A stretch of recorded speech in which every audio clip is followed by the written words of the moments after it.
Welcome to the Sonic Visions podcast, episode 24. We're joined today by Ko and Juan. How are you guys doing today? Doing great. How are you? Good. Nice, awesome. Yeah. So let's just start off with what's new for you guys, especially Ko. Ko, you haven't been on the show for quite some time. What's new with you? What's new with kind of the audio scene on in your house in your listening room? Sure. Well, I guess on the portable side, there's been a lot of changes.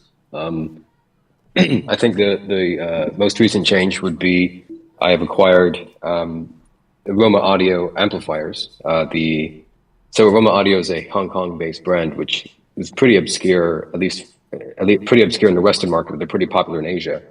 And Music Tech recently carried the brand. They recently stocked the brand. So I loaded up on some of the Aroma gear, including a Jewel and the amplifier with the power supply, and that has been exceeding my expectations recently. So I've been having a lot of fun with that.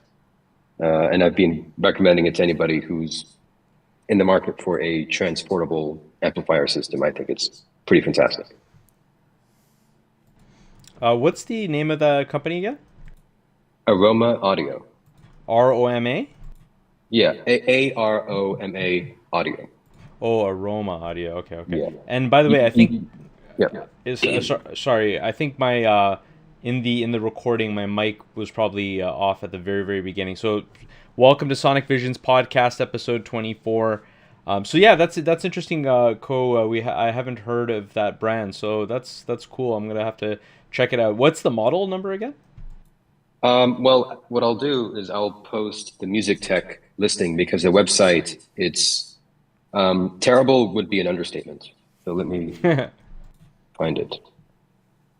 Yeah, maybe I can just post it in the description. I'm gonna eventually go back to all the shows and clean up the descriptions and put timestamps and all the relevant Mhm. links and stuff. So I'm gonna eventually do that. So yeah, I can definitely post that in the description. Yep, just posted it. Okay, awesome. And then Juan, what about you? Uh, Let's say not much new on my end. I ordered the Mood Drop shoe, the new $20 I guess. So that'll be coming in like a month. I think that's about it. Awesome, nice. Okay, and yeah, for me, what my plan is I'm gonna start doing some video reviews along with written reviews on the gear I have. I'm sitting on a bunch of gear right now. Not much new. The only thing is this Vienna Acoustics bookshelf speaker I have, the Hayden Grand, and then I just got in a pair of these Gatto FM8 bookshelves. And those are speakers that Steve Guttenberg reviewed. So they've sent me a loaner to check out and do a review on. So I'm looking forward to doing that. Yeah, so I'm excited about that. And yeah, should be good. Sounds like a good opportunity. Yeah, definitely. And it's what's cool about them is, one of the reasons I reached out to Gatto is because I was looking for a kind of a warmer, richer sounding speaker than the ATCs. That my Vienna acoustics are fitting the bill in that regard because they are definitely warmer and sweeter sounding and had a more forward mid range. So and they look quite nice too. So that's good. But then I came across the Gatto and apparently it's supposed to be kind of more of that kind of warm sound. So I want to hear how it sounds, and it seems to have good build quality and piano black finish, and so a lot of things that I like. So yeah, should be good, and I look forward to starting to do video reviews and stuff like that on the channel. Should be good. Cool. Yeah. So first question is about audio reviews and audio reviewers. Speaking of audio reviews, do you guys have any reviewer or reviewers that you like, that you frequently listen to, and what is the value of audio reviews to you? Are they mostly just for fun, or do you actually value them in terms of deciding what to listen to, what to purchase? If you don't mind, I'd like to go first.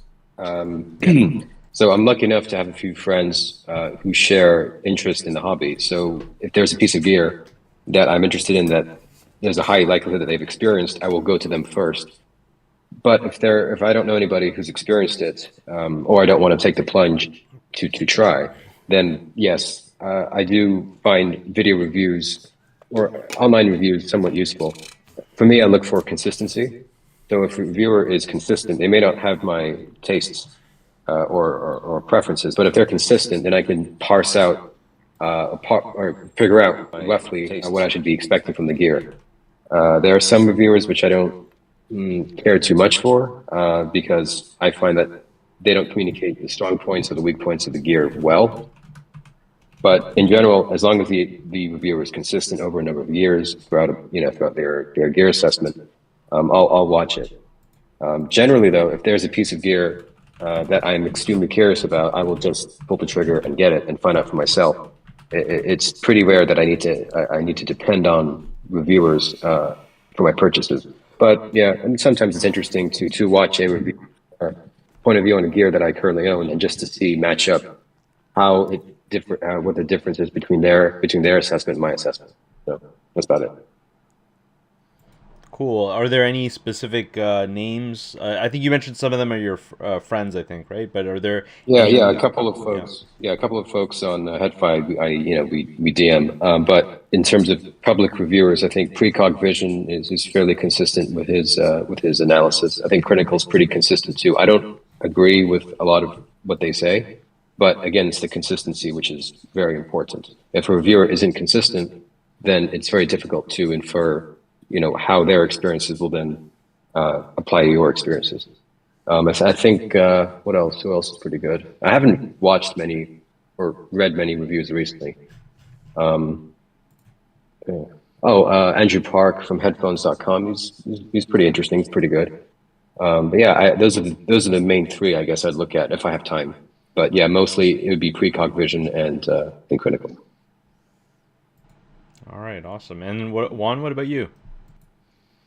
So I think for me the value of reviewers is like if I'm as a consumer purchasing something, I find it hard to put too much weight on reviewers because what I mean. Just inherently, not everyone is going to be 100% consistent and whatnot, or have my full preferences. So I tend to, like if I'm going to buy something new, it's usually based on, like from a sound perspective, usually it's based on, and if I can try it, of course, but I'll look at maybe I'll look at one or two impressions online, then I'll see the frequency response and how much the thing costs and kind of go based on that and say, okay, well, is this going to add to my collection in that way? But I think like where for me there's a lot of value is in seeing like using reviewers to gauge kind of how industry preferences are moving, right? Like you can kind of see how, say, Critical, for example, he's sort of influenced a lot of how earphones are tuned these days, and and like Ko said, he has generally a very consistent preference, and he knows what he likes and whatnot, and he has a massive reach, and what he likes is kind of where the industry is coalescing around, and his perspectives are shared by a lot of people, so it's kind of just interesting to see how that moves around, and how preferences are often, I guess, almost in some ways dictated by big reviewers, and I guess it just for me it's an interesting thing to sort of study, but like as someone who was trying to set up his own manufacturing and whatnot, just seeing how those preferences move around and kind of seeing what the reviewers like and what and how that's reflected in the consumer space is really important for me. I don't know, but if I'm going to put out names, I like, I guess I really like what Critical's done with Critical and Super Review and some other smaller reviewers who have worked with Super Review as well. I really like what they've done in terms of putting together all these impressions into very easily digestible lists, or like with these measurement comparison tools and things like that. I think it's added a lot of value. It streamlined the buying process of headphones quite a bit. So that. All right, cool. For me, there are a few reviewers that I frequently watch, and partially it's to get their perspective on something that I may potentially audition. So that is one aspect of it. But I think it's more for me the entertainment factor, because I'm not a kind of guy who's cycling tons of gear all the time, buying and selling and that kind of thing. So I'm more of a kind of guy that buys something and then holds on to it for a long time. And I'm relatively slow in terms of gear moving through my listening space. But the people I kind of resonate with are the ones that are very good with description, good at describing, and at least that I feel they're good at describing.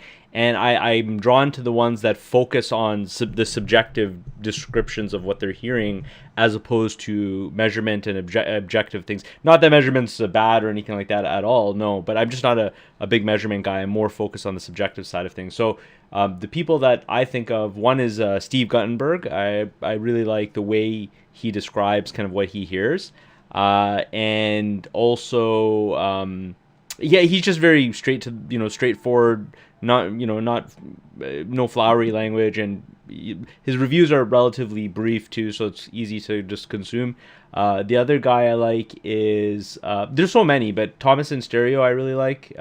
I always say that he's kind of like an audiophile monk. Like, he kind of sits down. Sometimes I remember in his old reviews, he would actually sit on the floor, and he would always say, let me tell you a story. It's almost like some you go to a mountaintop and seek out the wisdom of some wise ancient audiophile who's telling you imparting wisdom to you. So I really like his approach as well. And what's cool about Thomas in Stereo is that he frequently gives the gear that he reviews to like 5 or 6 of his friends, and then he gives you the perspective of each of them as well. And they all have very, very different systems and obviously sometimes different tastes. So I think there's a lot of value there in terms of hearing, with one video, you're hearing like lots of different perspectives. And so they're really cool. But then in general, I think what I like to do is just, of course, there's some opinions that are more valuable to me than others. Absolutely. Like the guys on Sonic Visions, like you guys, and the veterans of Sonic Visions. But even on AudioGone and other kind of audiophile websites, I like just in general reading perspectives on gear and seeing if there's like a consensus. Not that the consensus is necessarily correct or reflects what I want, but I just find that fascinating, getting different perspectives. Sometimes I even take notes and see like kind of what's the overall trajectory of what people think about gear.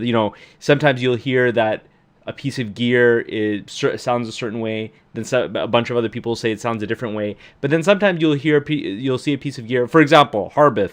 Very, very consistently, Harbith, depending on the model, is described as a warm, rich, musical kind of sound by so many people. So then you see a kind of consensus kind of coming out of the ether of all the different reviewers that are out there. So yeah, I think that's kind of, I just find that fascinating. Not that I'm gonna buy based on that or even necessarily audition, but I just find that fun, I guess. So yeah, that's kind of my approach. So I find value in audio reviews at the minimum, just for their entertainment factor and just listening, and that kind of thing. So I think it's cool to do audio reviews and listen to audio reviews and read audio and that kind of thing. Okay, so our next question comes from ShoobyDooby in the Discord. He's a newcomer, and he's an audiophile that recently was heard about a variety of high end headphones and recently acquired the HD800 on a very tight budget. So congrats to him for that, and he's loving his HD800 OG. And so his question is, I don't know if you guys can answer this. You guys are both two smart guys, so I'm sure you can. But his question is, how do upscaling algorithms work? That's what his question is.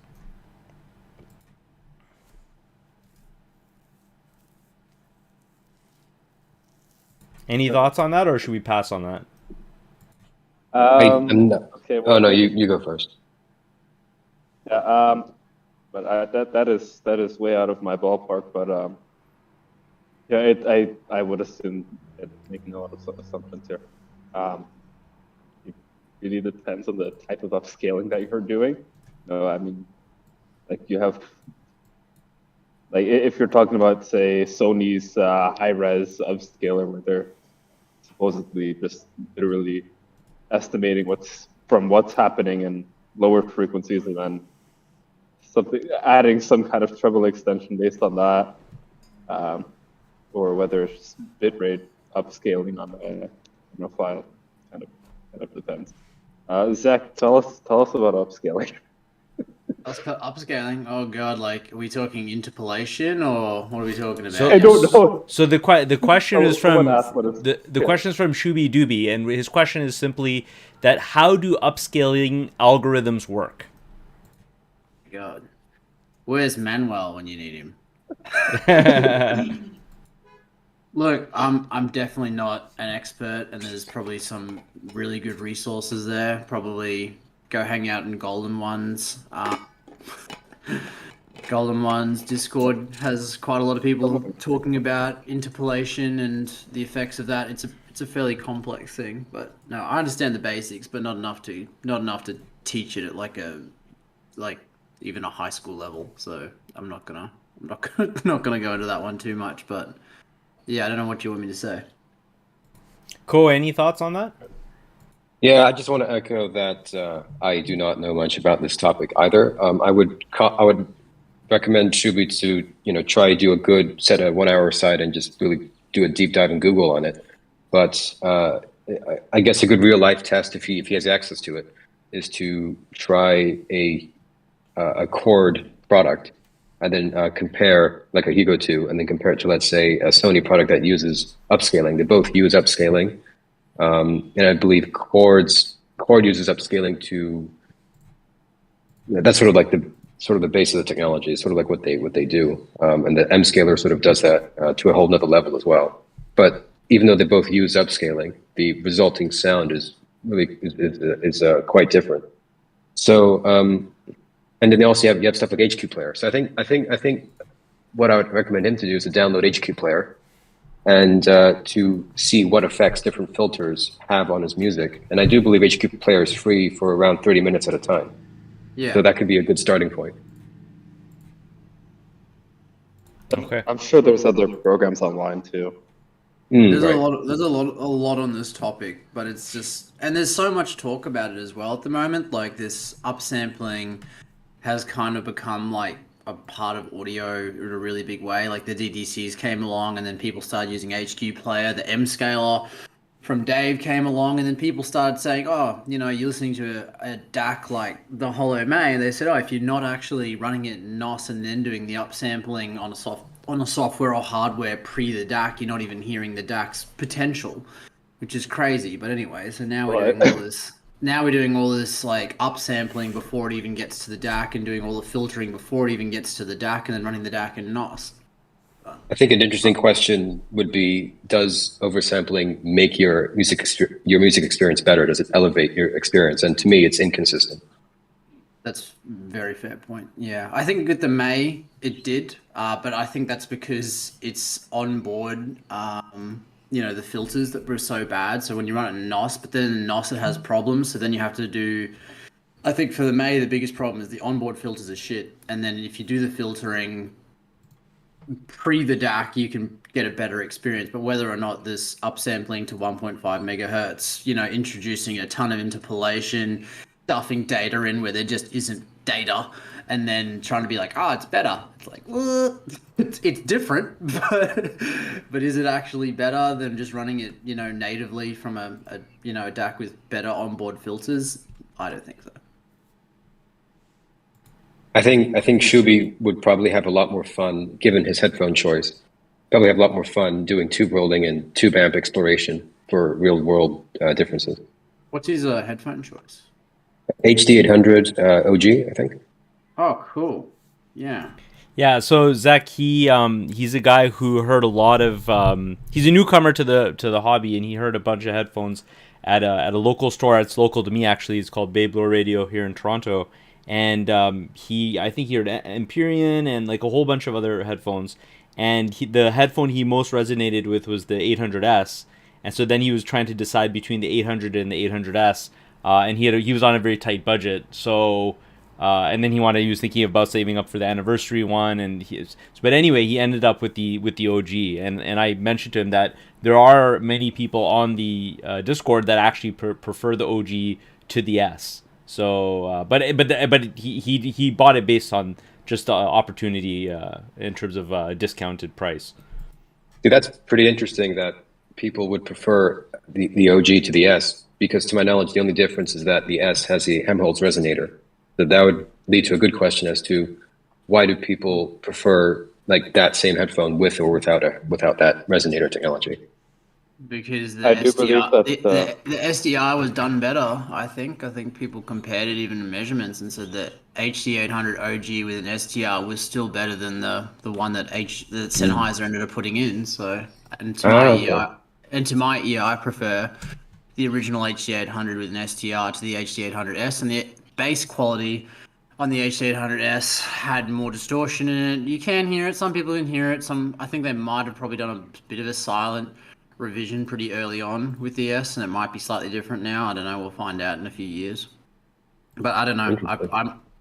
There's been a big pull in the market for people buying the original HD800s, particularly the low serial numbers of them, because everyone still thinks it's probably the best headphone, that's still floating around that Sennheiser sells. But then there's also been a lot of people chasing the black silk.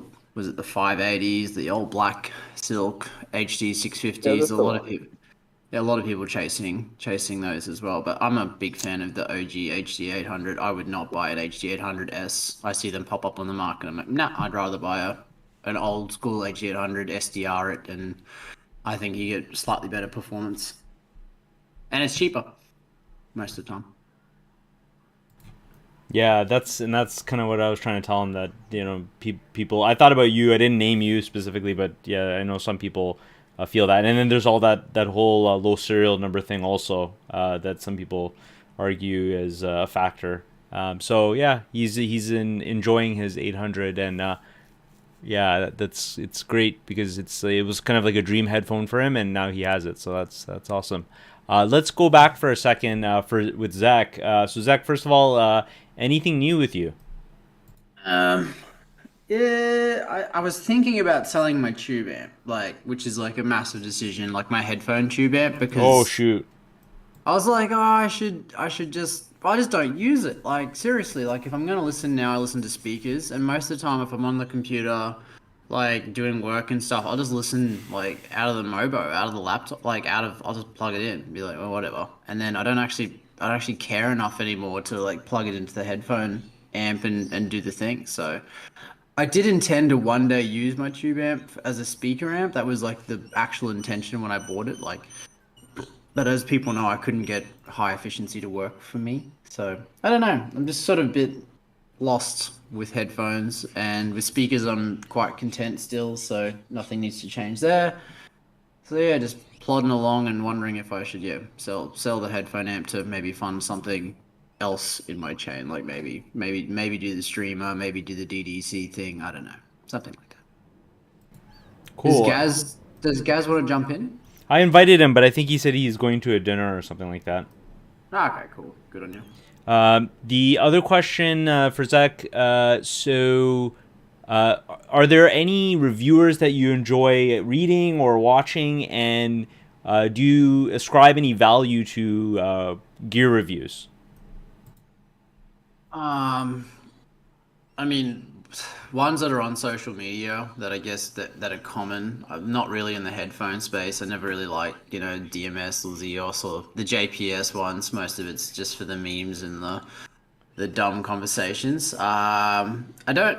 I quite like OCD Hi-Fi Guy because I thought he was quite honest, but then he's kind of gone off the rails a bit too. So now most of the time, if I'm listening to reviews, it'll be on SBAF or written reviews from people I really trust or respect, or people who have gear that I'm familiar with. So most of the time, it's people in our community that I listen to the most. Just that I follow. I like to see what they're doing, what they're buying, what they're talking about.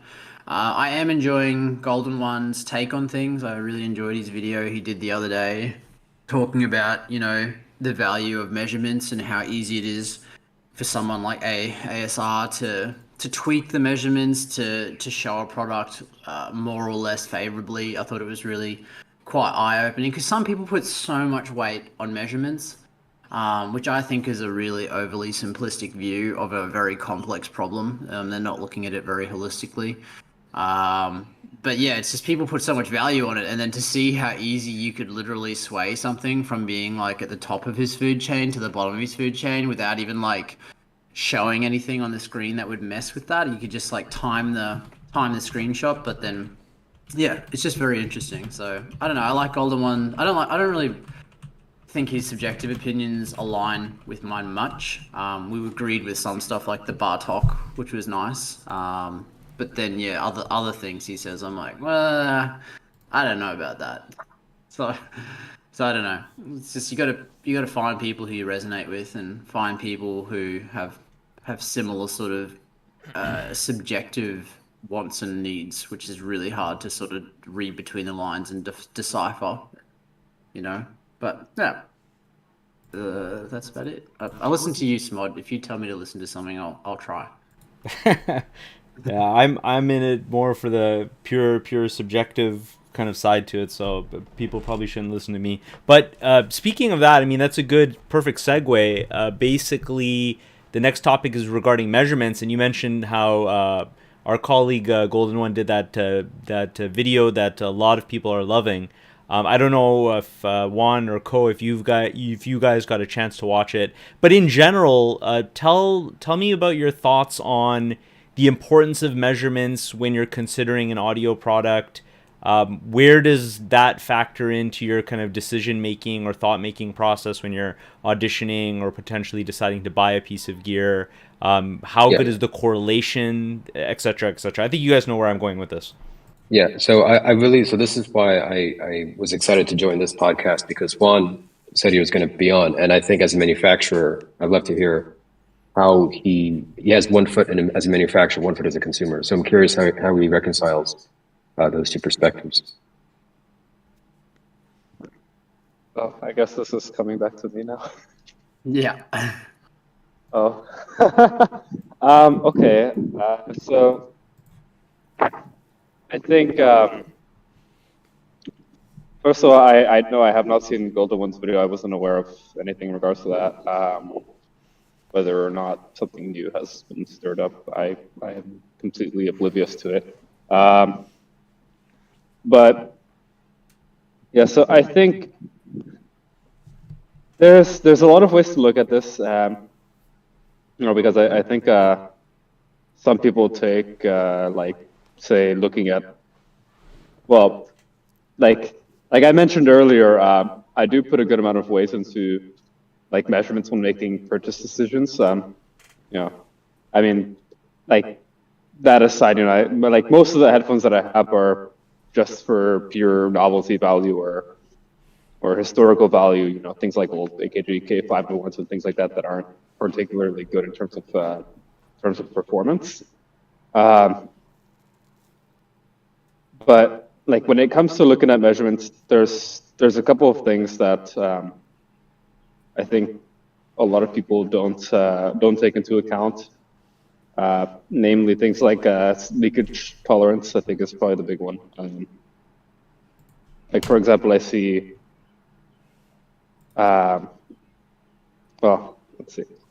Like, for example, I see with with a lot of closed back headphones, like usually the bass response that you see in a flat sealed measurement rig is nowhere near what it is on an actual person. Like, you can have some crazy roll off that oftentimes you wouldn't see on like a measurement compilation from like Critical or wherever, where they're just going to sit this headphone on a flat rig or on a sealed rig, and they're not gonna test leakage tolerance or things like that, or very specific things like that, just because it's not practical when you have a list of hundreds of headphones, and then people get something and they're like, well, this sounds like crap. It sounds thin and dry and whatever. Why doesn't this line up with the graph or the squiggly line bad as a result? And I don't know. It's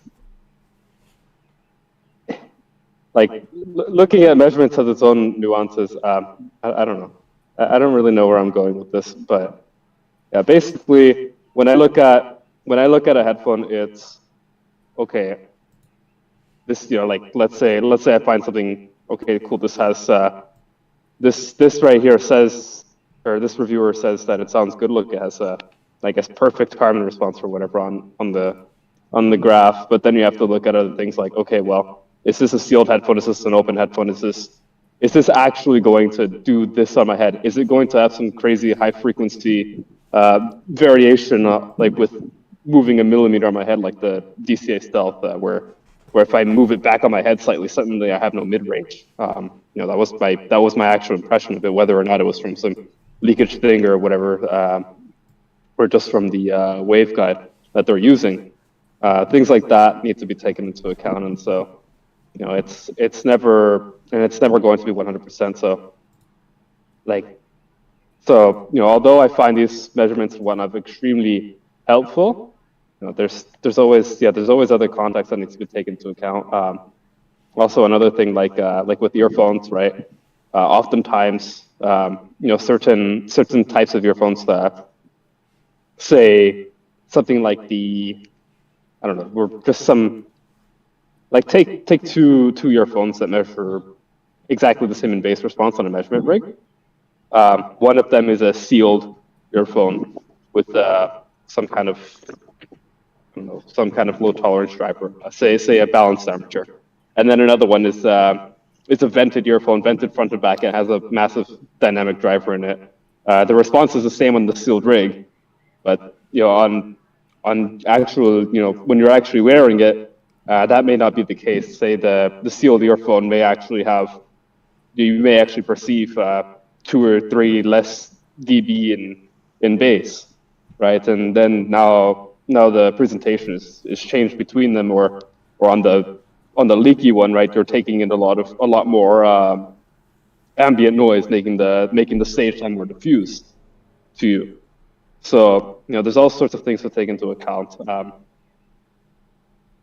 that can then these things, all these things that I measured, that I mentioned, they can be measured and they can be quantified and whatnot, but it takes a lot of time to do that, and to put into work to do that, this is not practical for everyone except for maybe Ardings, who actually does some of this work. But like these very popular compilations of measurements, they will rarely take that into account, and so it's hard to look at certain nuances like that. And so I think that's where a lot of misconceptions and arguments come up, like, oh well, this thing doesn't sound like how it measures on the graph, and now people are having debate on it online and whatnot. I don't know.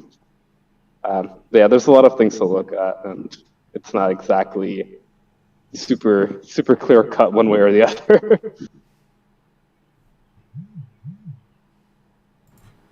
All right. Any other thoughts? Yeah, I'll just add into what Juan said. As I view these measurements sort of like nutrition facts on food. It tells me what's in it, but it's not going to tell me how it tastes. So when I listen to a set like the Aureolus Tralee, the frequency response is pretty fantastic. The tonality is fantastic, but it doesn't tell me the note decay, the texture of the bass.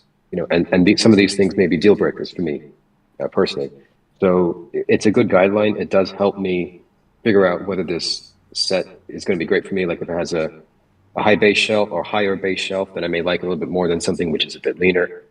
But it's not something I live and die by, I suppose. It's something good for broad strokes, and I do appreciate manufacturers who do obviously test their IM throughout the process, or their set throughout the process.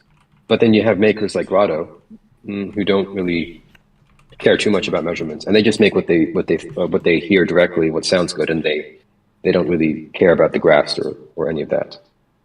So yeah, I mean, there's good arguments on both sides, but for me personally, it's something I glance at, look at, and then I sort of put it out of my mind until I get the set. Then I listen to it, and then I'll say, okay, there you go, and that's it.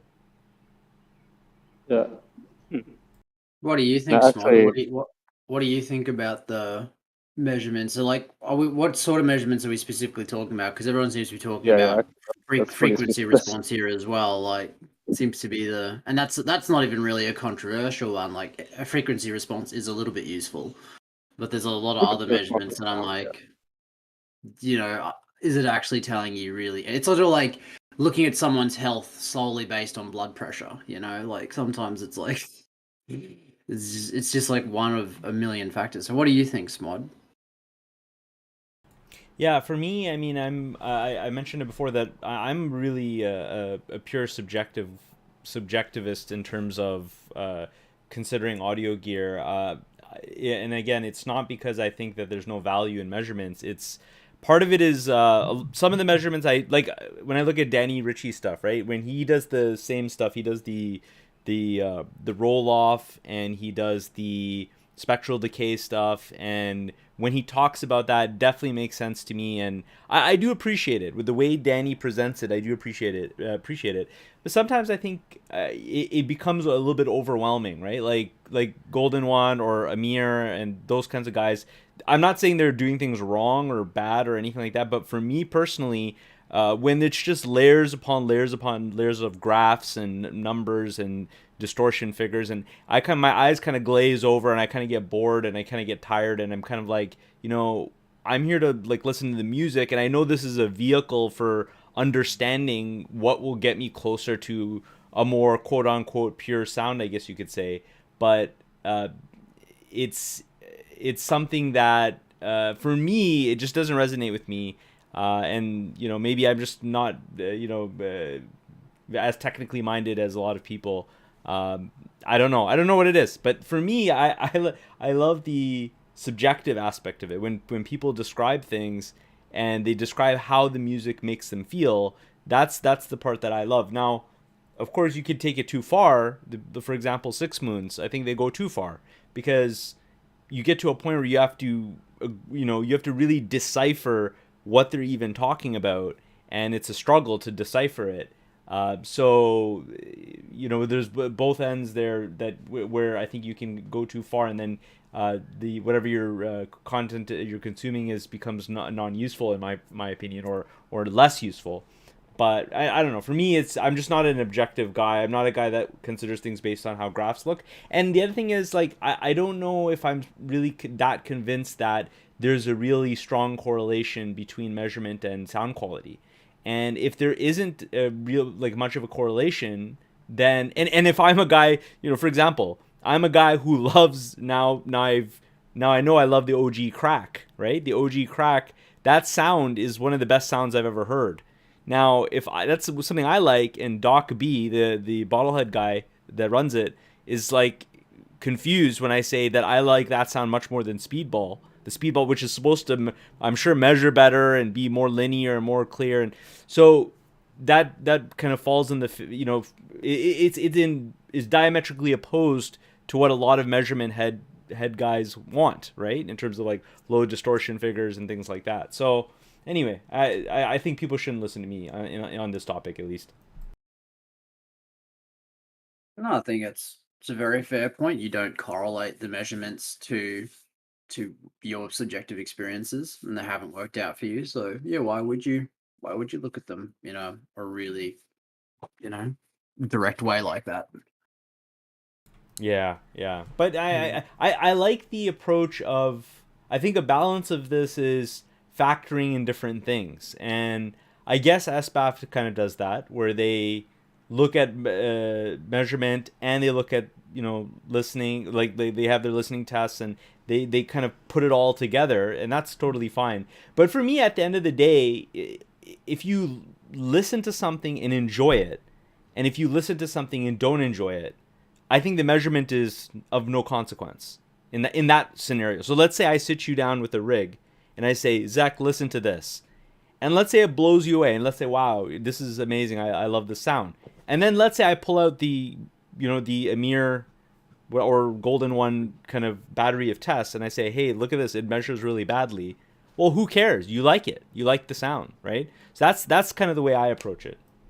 The other thing is, if you have if you know that it measures so poorly and you hadn't had that good subjective experience in the first place, would you then be so affected by, bias and placebo that you may look at it and be like, it sounds worse now because you know that it measures worse, and that that adds into another layer of, when you bring in objective data, it's like you can feel sick when you're not, if there's like a test looming that, might indicate that there's something wrong with you, but it might not actually be anything wrong with you at all. It's just, a slight abnormality or an anomaly. So I don't know. There's a lot of factors when it comes to subjective experience pre or post getting data like that as well, and that can influence your subjective experience, which is very interesting as well. Yeah. Well, I think another. Go. Sorry, I had to cut you off. But I think another important thing to consider is that, and I know Smod brought up SBAF as well. People like to throw numbers around, and like, quite honestly, when people bring up things like, I don't know, CSD curves, and they'll throw in like, they'll post, say, a frequency response, and they'll post like 5 other accompanying graphs, most likely just calculated from that FR, and they'll say, and they'll throw numbers at you and things like that, and like most of the time they have they either have little to no correlation to sound quality, or they're just derived from something else which can be looked at much more simply, and in the end it ends up just I guess just confusing normal consumers even more than it should. So yeah, useless data is a lot more, I guess, harmful than anything for me.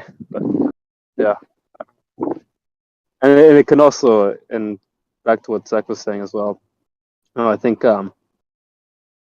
it can also go back to like placebo. Someone, like, just because something doesn't come up perfectly, like let's say a DAC or whatever, with like some slight more IMD somewhere, and then someone looks at that on a scaled up ASR graph, and they're like, oh, look, this is awful, like, and people will start pushing those things around, even if it's not even practically audible, but people will still be swayed by that thing, like, so, and then their opinion will be swayed by that, and, just even if it isn't even relevant to the real sound quality at all.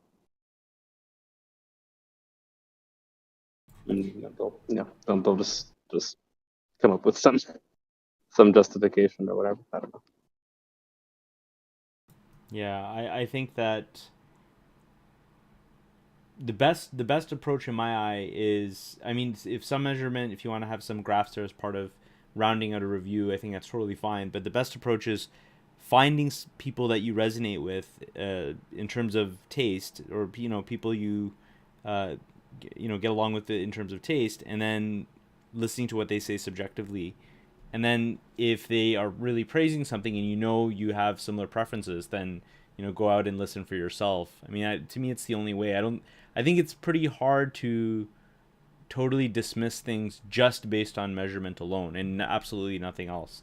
Whereas I think you can potentially dismiss things based on subjective takes, especially if you have enough power in terms of the number of of takes, and if they're relevant to your opinion. So if you have, let's say, 5 people you really trust, whether they're on Sonic Visions or Zex Discord or on Stereophile or wherever it is, and if they all are kind of in agreement, like you find that your opinion is usually aligned with theirs, or your taste is, and they all kind of say that, this is not a great product, or for XYZ reasons, then to me, that's the strongest. That in terms of, without auditioning yourself, of course, that would be the strongest evidence that it's not worth your time, as opposed to a distortion figure or some synad figure or whatever it is, that which to me, that's, I mean, think about it for a second. So we like tube gear, or I think many of us like tube gear. I won't speak for everybody, but many people on Sonic Visions enjoy tube gear. And if you go to pure objective kind of measurement guys, they're going to kind of argue that much of, if not most, all tube gear is irrelevant, because it's, you put it against a very budget friendly solid state device and it will just get destroyed. I'm not saying every time, obviously. I'm sure there's some tube gear that measures really well, but often the solid state gear is just going to blow it away in terms of measurement data. So that tube gear is now irrelevant and should never be listened to, and it's an antique of audio, antique. It represents an antique era or an obsolete era of audio, and therefore we shouldn't bother with it.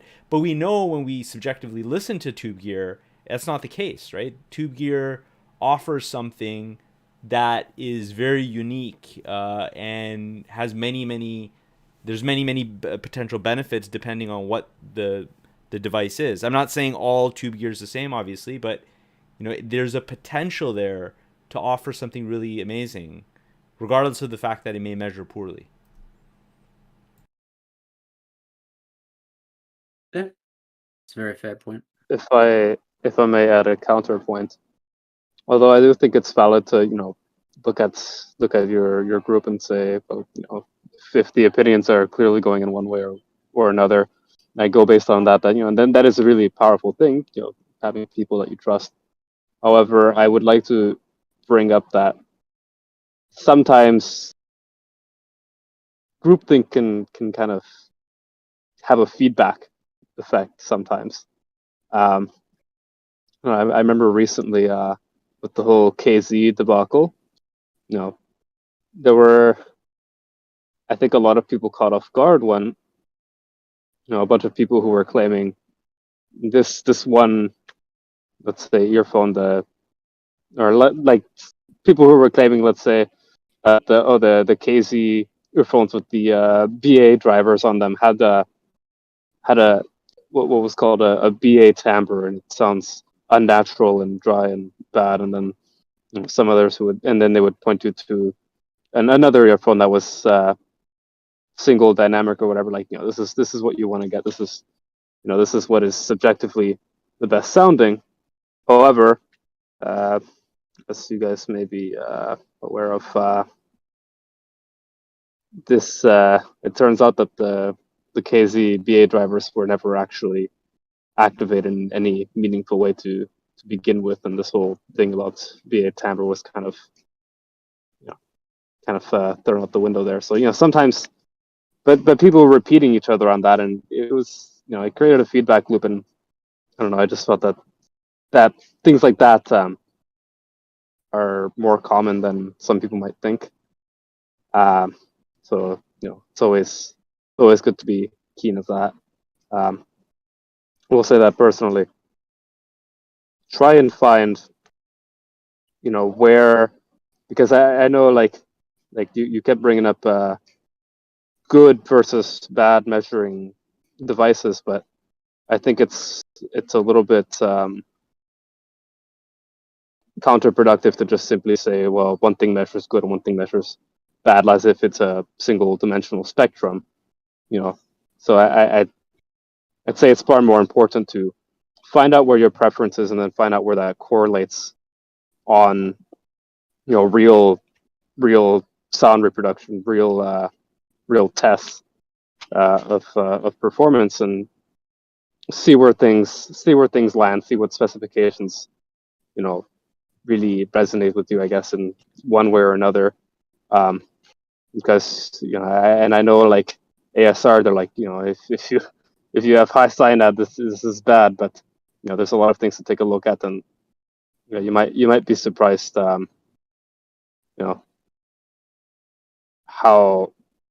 much easier it makes things when you have when you find exactly what you like, whether or not anyone else thinks it's good or bad, and then correlate that to some specification or another, and figure out, okay, well, I should look for this next time. This is something that's consistent, and that and it shows up as and it sounds good to me, right? But yeah, that's all. Yeah, kind of like finding somebody who has an opinion or a taste that aligns with yours. Maybe there's a measurement that aligns with, so for example, going back to the example of the OG crack, like maybe if somebody measures that, it will measure, you'll have a lot of THD or a lot of, a lot of distortion or a lot of, or even just output impedance. Yeah, output impedance. Yeah, maybe just looking at specs, right? Output impedance and stuff like that. So, and then if I find a pattern in terms of the measurement, then I know that, okay, if something measures like that, then that's something I would like. So I guess you're saying, use a similar technique in terms of finding somebody that has a taste that aligns with my own. Find measurement parameters that align with my taste, I guess is what you're saying. Yes, exactly. Yeah, it's an interesting approach. And the thing with microphones and measurement equipment is that sometimes not all the time, but sometimes they can be they're not they're not really biased one way or another sometimes. So, of course, things can happen, and I guess as Golden One might have found out recently, yeah, things can be manipulated one way or another. But yeah, it's just all about finding what works. Zach, I think you did watch Go's video on measurement. Do you have any thoughts on his actual take on measurement and the video?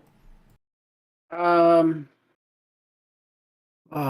can't speak for Golden One, but the takeaway from the video wasn't that Golden One doesn't value measurements. It's just that he kind of encouraged you to be skeptical about the authenticity of the measurements and how easy it is to tweak the measurements for products. He also talked about how some manufacturers could design their products to work better with like the common analyzers and stuff to actually measure better. So he could, he showed basically particular DACs that were probably designed to actually just work well with the ASR measuring device. Like they would score extremely highly because they were calibrated and built to get a SNED score that would be, in the realms of like 126, negative 126 dB type thing.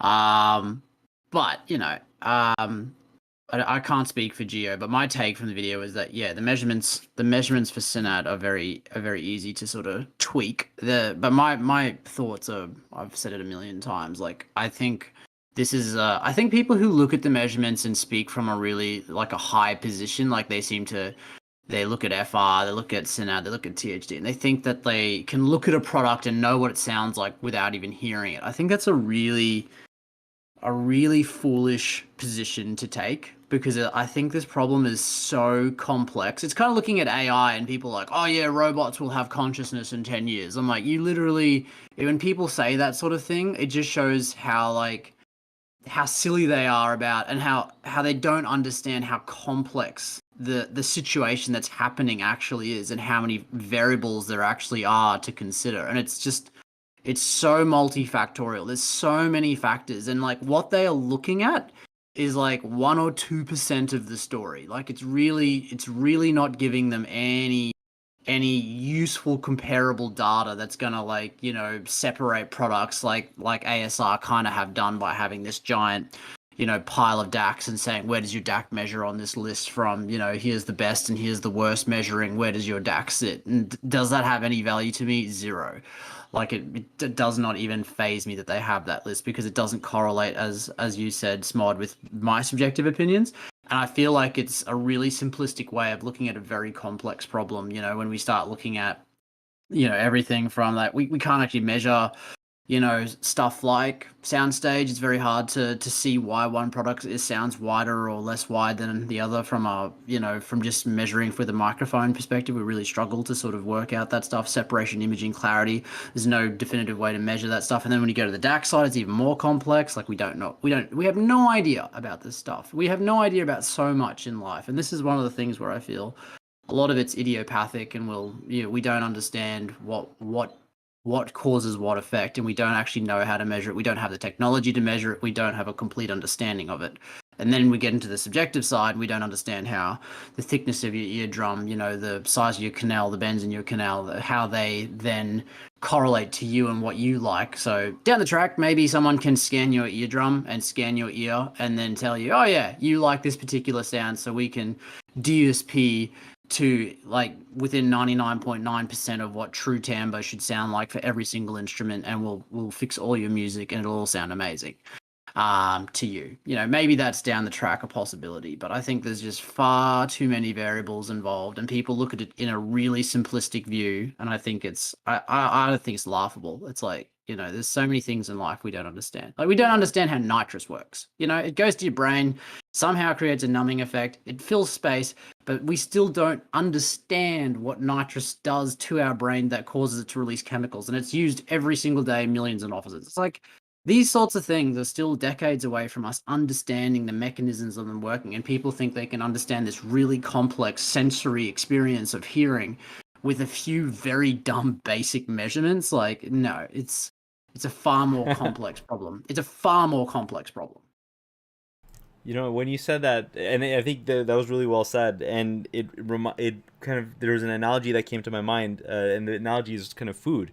So, using a kind of objective approach is kind of like deciding whether or not you like something based on, at what temperature does it boil? At what temperature does it vaporize? At what temperature, like if you mix it with a reagent, what kind of reaction products do you get?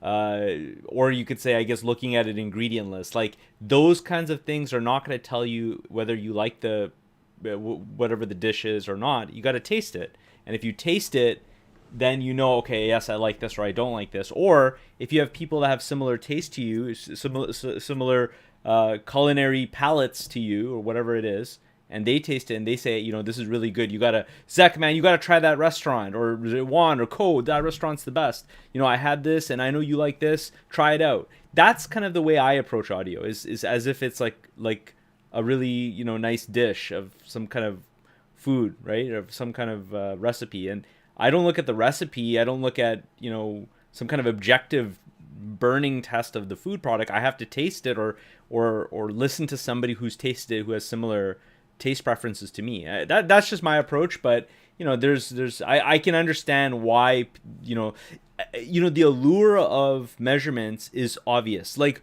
why people follow people like Amir and ASR and all that kind of stuff, to me is super. It's very, very seductive, because what if I could tell you guys that you don't have to go through the struggles of auditioning, looking at stuff, researching, hearing, listening for nuance. You don't have to do that.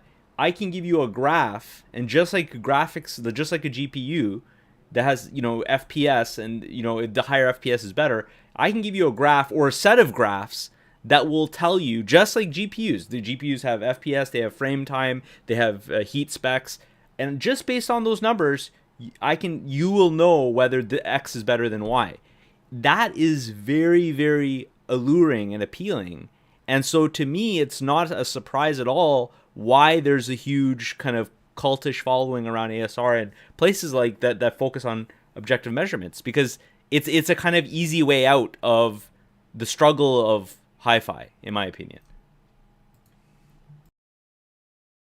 The concept that the topping a topping stack measures better than, you know, far more expensive gear. I'm not saying that the expensive gear is better, or, you know, more money equals better sound. I'm not saying that, but the concept that the topping stack measures far better than, you know, whatever audio research tube integrated amp or vac, you know, statement or vac whatever tube, Elekit or whatever it is, or studio. Look at the studio.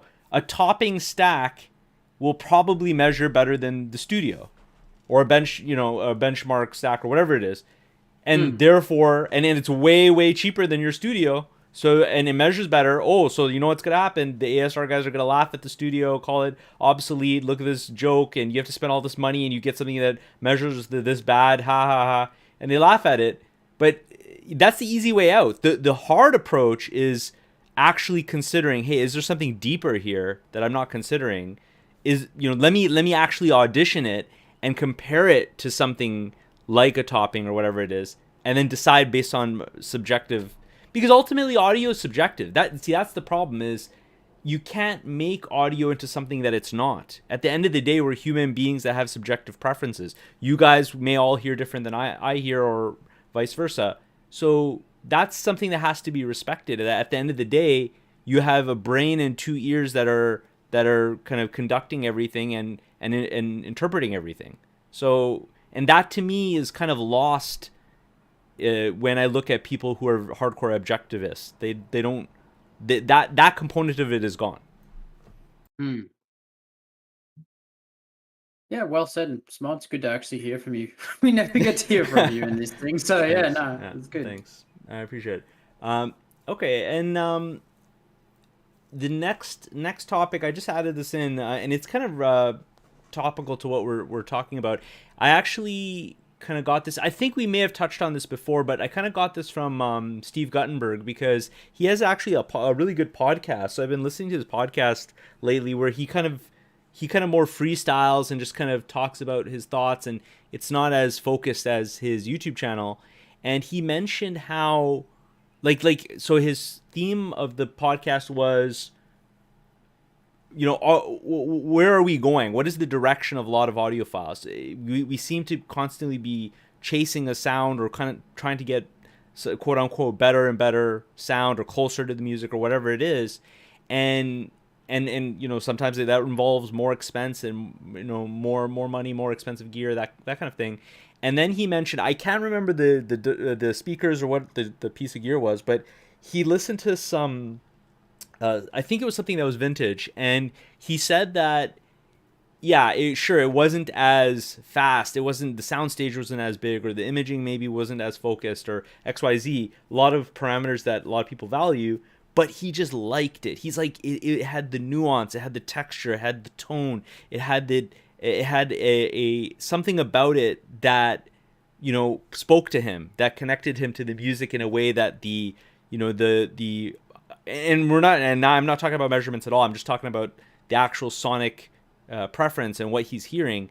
It connected him to the music in a way that the higher resolution, faster, more detailed, more clear device didn't, right? So what he said at the end was that, you know, is it possible that what we want is this kind of more emotional sound, and it may not always be the right idea to try to chase other parameters that are commonly chased, like, you know, speed and detail and clarity and that kind of thing. So and I think we did kind of talk about this concept of audiophile versus music lover. The audiophile is the person who is you know, and I guess these are subjective terms. Of course, we could ascribe any meaning to these terms, but the audiophile is the person who is chasing this kind of sound, this ultra detailed, fast, you know, clear, you know, spacious sound. You can hear every single pinpoint, pin drop, you know, kind of thing.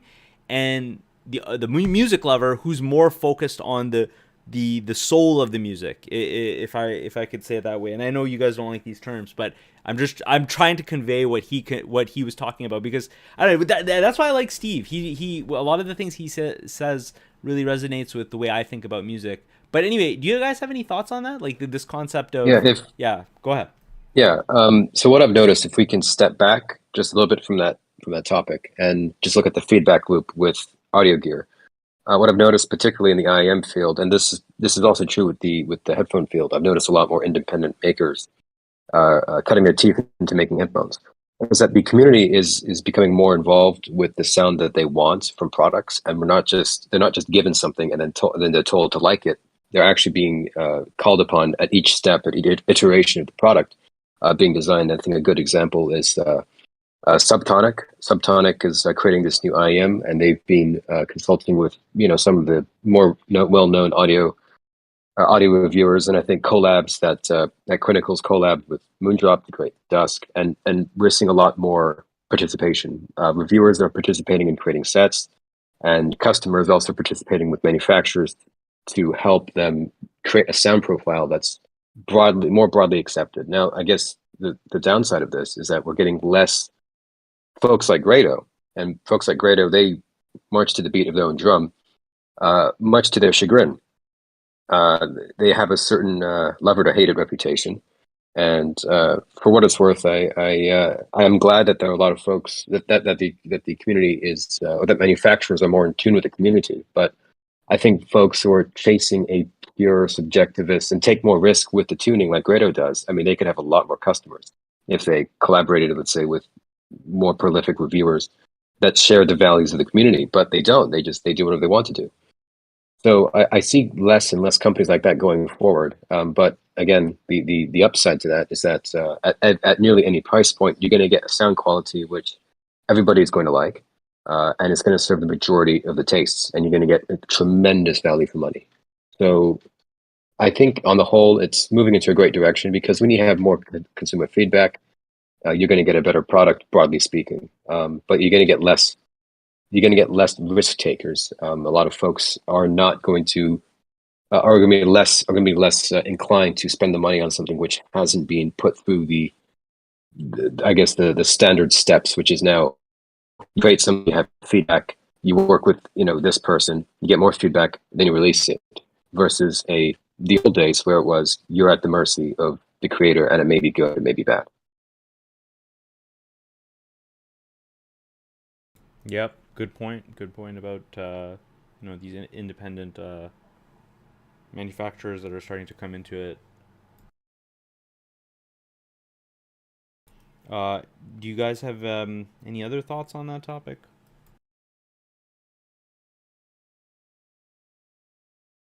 Is Juan there, or he's off mute?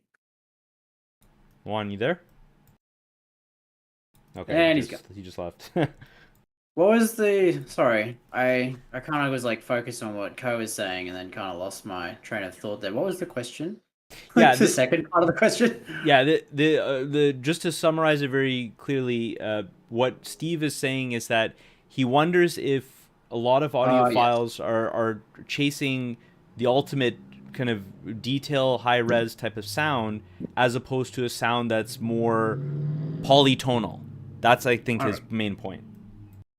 Okay. Do you want to go one? I think sorry, yeah, I think Ko brought up a lot of super good points and analysis there. Personally, I think, yeah, I think it's good that the industry is moving in towards things like carbon target, and getting kind of closer to this estimation of what 90-something% of people would want, right? And I think that's a good thing, especially for value. Prices are coming down. But the thing that I'm personally afraid of is, and this is already starting to happen, is all headphones sounding basically the same. I think that's the one thing that it's a little bit disappointing, I guess, to see that sometimes. Even if objectively speaking, to most people, a lot of these new headphones are sounding better. Sometimes I think we should have more weird stuff in the market.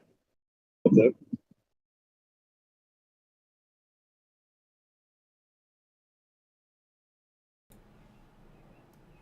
Zach, do you have any thoughts?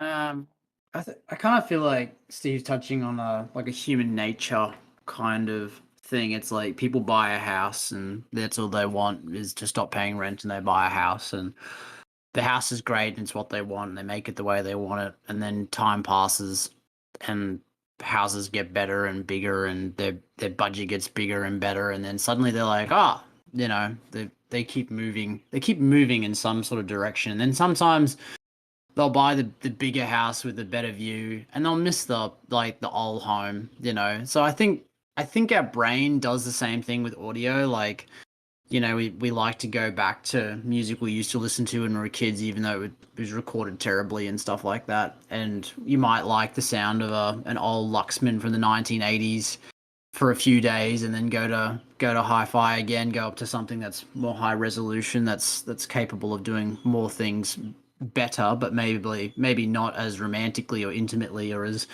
warm as other products. So I don't know. I think it's human nature to get tired of even amazing things and then want to go to things that are different. So I don't know. I'd say that's, for me. I've had periods where I probably won't sell my tube amp, like I said at the start. Like, it was something I was considering, but it's because I'm so used to having it. That, and then when I listen to it, I'm reminded of how much I love it and how good it is. And then if I ever think of replacing it, I'm like, I can't even think of a product that I could replace it with. So I don't know. I feel it's a very human nature thing that Steve's talking about. Like, we all seem to be chasing a green fairy. We never quite get there. We tend to go in circles. We tend to keep spending money, and it's a hobby. So that's what you do. You make incremental gains, and then you miss what you used to have, and you miss the stuff that you loved and then sold. Even if the new stuff is better, you still miss the old stuff sometimes. So yeah, I don't know. I think it's a human nature question more than is there an answer, to what we should or shouldn't do. I think it's just the ebbs and flows of a subjective hobby. You go through phases and just do what feels right for you at the time. Yeah, I think it's great points. I think that I agree with everything you said, and just to add to that I think preference is obviously a huge factor. So that sound that he's describing, that a lot of people are chasing, that ultra detailed, clear, crisp type of sound, some people do love that, and it's not the case that there's a migration from that to some kind of polytonal or richer, warmer sound. No, some people want it ultra fast, ultra detailed, super clear sound. I'm reminded of a guy on the What's Best forum who, of course, many of those guys over there are very, very wealthy, and so they can buy any system they want.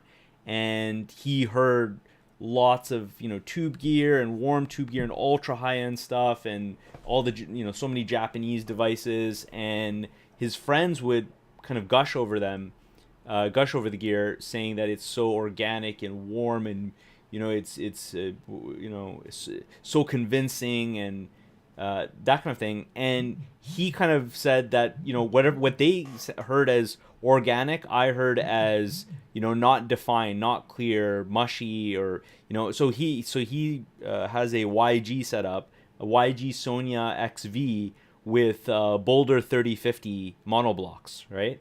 And I mean, if you think about that, I mean, those are quite fast, neutral sounding gear. Though that's a fast, neutral sounding gear, and that's the sound he loves so much more than super high end, quote unquote, musical or polytonal or whatever the term is, gear. So I think it also ultimately comes down to preference. A lot of people, I feel like a lot of people do start with that more fast, quote unquote, analytical type of sound, and then some people stay with that kind of sound and just keep upgrading and getting closer and closer to a greater level of transparency, whereas other people kind of veer off into this other direction of potentially a more vintage sound, or and obviously I'm simplifying it. There's so many variables. It's not just black and white, but I think that preference is a huge factor in this as well.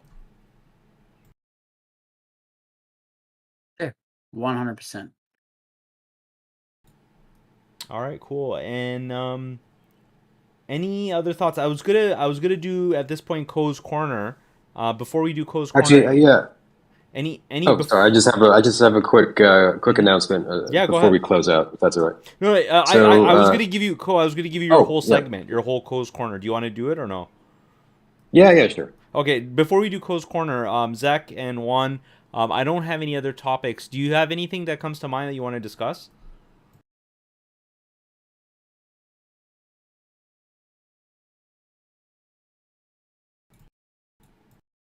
I Okay. always wait for one, and then forget he's got to like sign on and off to fix it. My mic voice craps out. No, I'm about to go get some lunch right now. So that's about it.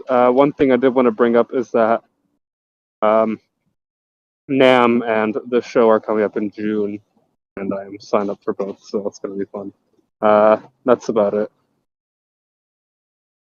Cool. And Zach, any other thoughts or anything else you want to touch on? No, that was a good episode. I don't know. I think we covered a lot of subjective and objective arguments that people are having at the moment. I would encourage people to go and listen. I know this is Smod's channel, and I encourage everyone to come in and listen to Sonic Visions and follow the podcast and keep up with the conversation. But I would encourage people to listen to Golden One's video, have a look at that one, because I think he did a really good job of showing people how easy it is to tamper with measurements and how easy it is for some manufacturers to build the products around the measurements so that they perform better. And that sells a lot more products these days. If you perform well on the ASR chart, you sell, thousands of products. If you perform averagely, it's and they give you a bad rating, that's part of the market that just loses interest in you. So I don't know. I think it's really important to know what's actually going on there, and I think his video covers it quite well. Yeah, it seems like he has a ton of positive feedback. So he obviously is very talented for coming up with these kinds of deep dive type videos. One thing that just came to my mind about ASR is, and you mentioned about how some products are successful based on what Amir says or the outcome of the measurements and that kind of thing. But one thing I noticed also is that generally speaking, there's no products on there that are very, very successful, I think, or that are well regarded, that are pricey or quote unquote pricey. So I don't think I've seen any $10,000 DACs on there, or $5,000 or $10,000 speakers on there.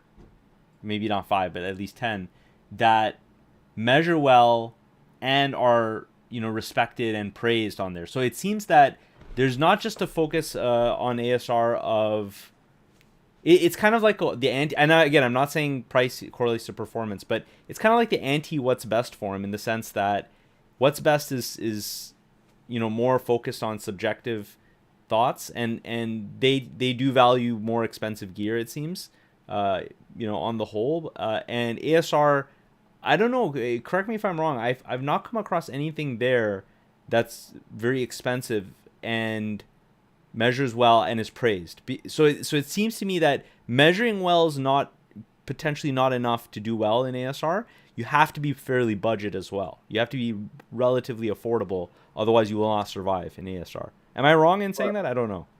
No, I think you're right, because budget objectivism is definitely the play for Reddit and ASR and stuff. It's like, if it measures well and it's cheap, then it's good. If it measures well and it's really expensive, then no, then the price basically discounts it even measuring well in their book. So if something measures better and it's cheaper, it's even better because it's slightly cheaper. Yeah, the idea is that you should be able to get more for a lot less. So that's kind of what they're going for in terms of readers and their forum discussions. So yeah, not a whole lot of like $10,000 decks and stuff like that, I would think. They've measured some speakers and stuff, some fairly high-end speakers, and they're like, oh, the FR's not that good. And I'm like, these are the speakers that like the top mixing and mastering, like, guys in the world recommend. They're in some of the best studios in the world, but ASR says they're crap, so you shouldn't buy them. So it's like, I don't know, where are you getting your news? Like, I don't know. I'd rather listen to the guy who mixes and masters Hans Zimmer and says these speakers are good. I'd be like, yeah, I care about that more than probably the fact that Amir says that they don't measure that well and he doesn't like how they sound. Sorry, Well, guys. I will actually, need to hop off. I'll need to hop off in like 1 minute, so I'll just make the quick announcement and then I'll Go go. ahead. Go ahead. So Jerry Harvey is coming out with a new flagship IEM called the Jerry Harvey Sharona. That is a combination tuning-wise between the Layla and the Roxanne, and it's a 16 balanced armature set with I believe it's quad lows from the Layla, and then quad mids and highs from the Roxanne with another quad set of super high. And again, it's all BA, and it should be released next month. And I think the price tag is the same as Layla. And that's it. Thanks. Cool. Awesome. See you, Okay. Co. Take care. Bye. Yeah, Zach, that reminds me of something that Sean Olive was talking about fairly recently. He was doing some blind tests on. I don't remember the exact speakers. I think one of them was like some high-end JBL studio monitor. Yeah, he was doing some blind listening tests and he found some interesting results in that stuff like some of these newer smart speakers and whatnot with their little DSP room correction systems, etc. Performed better on subjective tests than some of these like crazy high-end systems. They would have similar measured response, and generally people would either prefer them or be impartial to them, and they would only start caring about the high-end systems when they actually when they took out the covers and were able to see them, and then the preference skewed towards the bigger, nicer looking speakers. So I don't know. I find it's hard to put too much into things like preconceptions from high-end speakers, because even if it is what the studios use, and there are they definitely do have their purpose, and of course their specifications in terms of overhead and whatnot are going to be much better, but for the end consumer listener, right? Is it really that important? Right? So yeah, that's about it. All right. Awesome. So thanks a lot for a great episode, guys. Appreciate it. And we will be back with episode 25. You guys take care. Thanks everyone for listening, and see you next time. Yep. No worries. Thanks for chatting this time, Smod. Good to hear from you, mate. Likewise, man. And thanks a lot, Juan.